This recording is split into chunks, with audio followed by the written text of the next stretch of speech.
Okay, good to see everyone. Congrats on season 2. Kristian, I'm going to start with you because you the cast included the cliffhanger of what happened in season 1. Like, I mean, everyone was just waiting to see what was going to happen.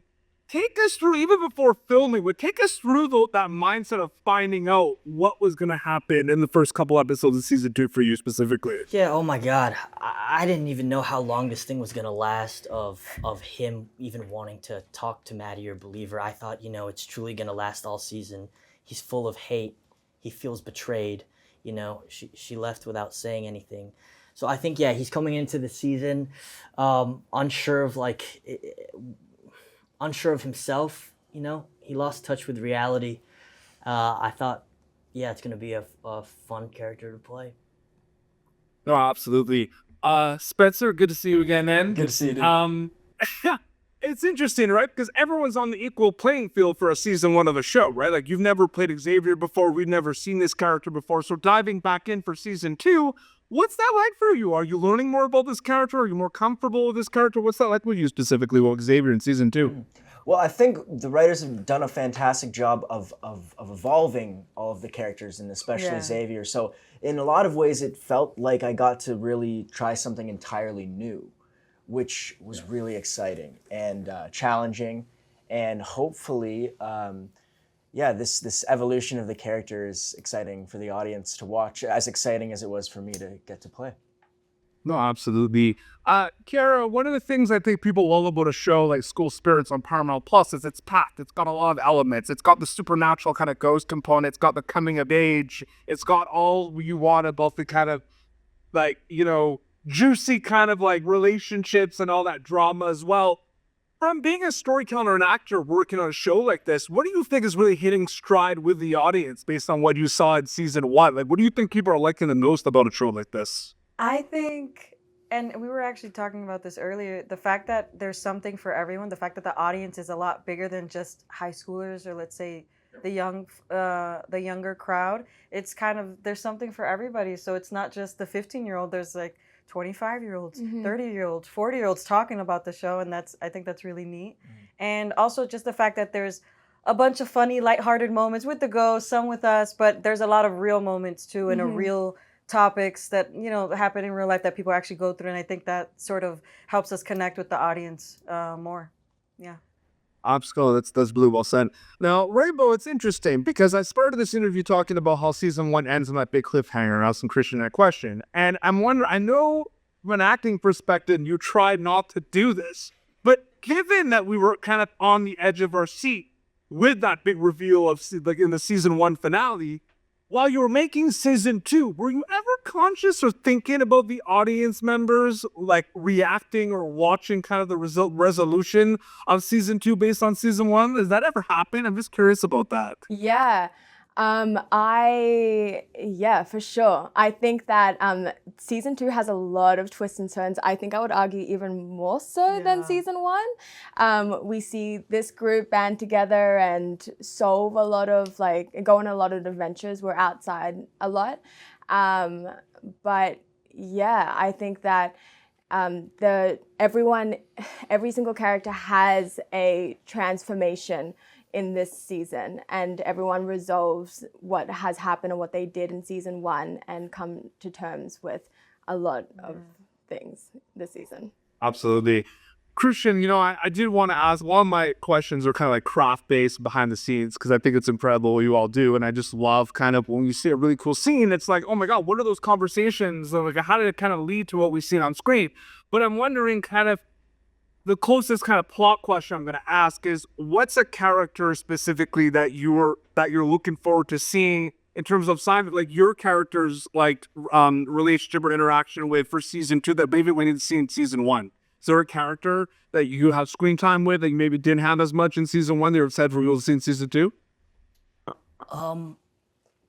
Most obviously is going to be me and Xavier Baxter, my guy. I was about to say, I was hoping for those two this season. In the 3rd episode in particular, there's a moment where Simon realizes that, he's been going about it solo, and it's just really nice to have a friend. And what's a really good relationship is most people start off liking each other. It's neutral. I never liked him, but there's something deeper about having to build off of hate and me despising him. It's stronger. It's like it can actually mean something because it went to the opposite extreme. So I would say like their brotherhood is pretty, it's just beautiful to unfold. I think it moved me reading it.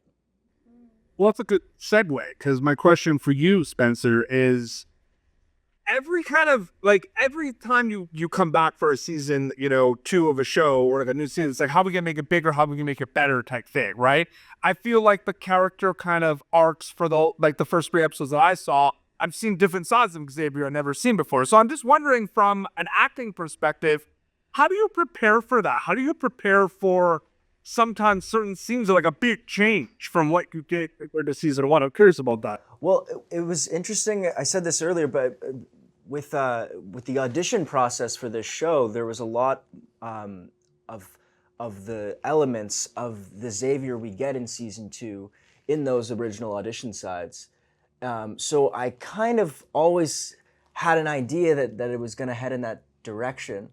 And so once I got to see the scripts for the second season and see where they're taking things, that was really exciting, because that almost feels a little bit closer to me, more of a comfortable area for me as a human being to play. Sort of the camaraderie, the humor that we all share, as opposed to every the grimness of his character in season 1. Absolutely. One more question for Kiara, one more question for Rainbow before we wrap up. Kiara, I find it also interesting too. Season 2, we pick up where we left off a little bit, but I was wondering, like, what was something you really kind of enjoyed about kind of being back that first kind of week? Like, take me back to that first week back on set we never wanted. I mean, on set, you mean? Our first week on set? Okay. It wasn't like being back with everyone. First week being back, it was nice seeing everyone like where we were staying at and just like playing a board game for the first time after a year and a half or something. But the first time being on set, it really felt like, when you go to rehearsals, like on a play that you've already been rehearsing for like a month, and then it was like that. It was like almost going to rerehersal with our friends, and like it just felt so comfortable. We kind of picked up where we left off. Yeah, literally. Yeah, no, absolutely. To the point that me and Spence actually were like, wait, what were we feeling in that last moment of the last episode? And we watched the last episode to get a recap, because we were like, we need to go back into where we were in that moment. Yeah, because it's a literal pickup. Yeah. There were some people, I've talked about this before, and I'm like, I can never do this, but I've seen some people to like have been like waiting. Like, so for example, they would not watch, for a season 1 of a show, they wouldn't watch the finale. And then they would wait until season 2 came out and watch like the finale and then the season premiere of season 2. I don't think I could ever do that. That sounds like the longest That's, But then again, some places they forget what happened in between, because something takes a while. Yeah. And the last episode, just looking at me like, that sounds like a nightmare. That's just like such commitment to a strange bit. But I love it. He's like, I'm gonna try it. Super quick, Rainbow, before we wrap up. I mean, so much happens before you go to camera on School Spirits, right? You get that kind of call that you're coming back for season 2. So from an acting storyteller perspective, you can see there's 2 journeys, right? Before filming School Spirits and after filming School Spirits. Or do you see it as one big journey from an acting storyteller perspective with multiple steps in between? I'm curious about that. That's such a good question. I see it as a lot of little steps. The pre-production is incredibly important for me personally, and I love to dive into like script analysis. I watched for the first season. I knew nothing about cheerleading. I didn't go to a North American high school. I wasn't a cheerleader or anything like that. So I watched a lot of cheer documentaries actually, and I'm so impressed by cheerleaders now. They are the most incredible athletic human beings, and so I did a lot of pre-work, and I love pre-production as almost as much as actually filming it.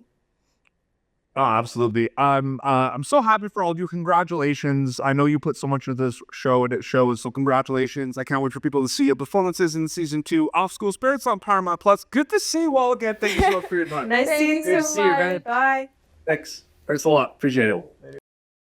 Thank you for tuning in to Popternative. Make sure to check out our past episodes of Popternative on YouTube.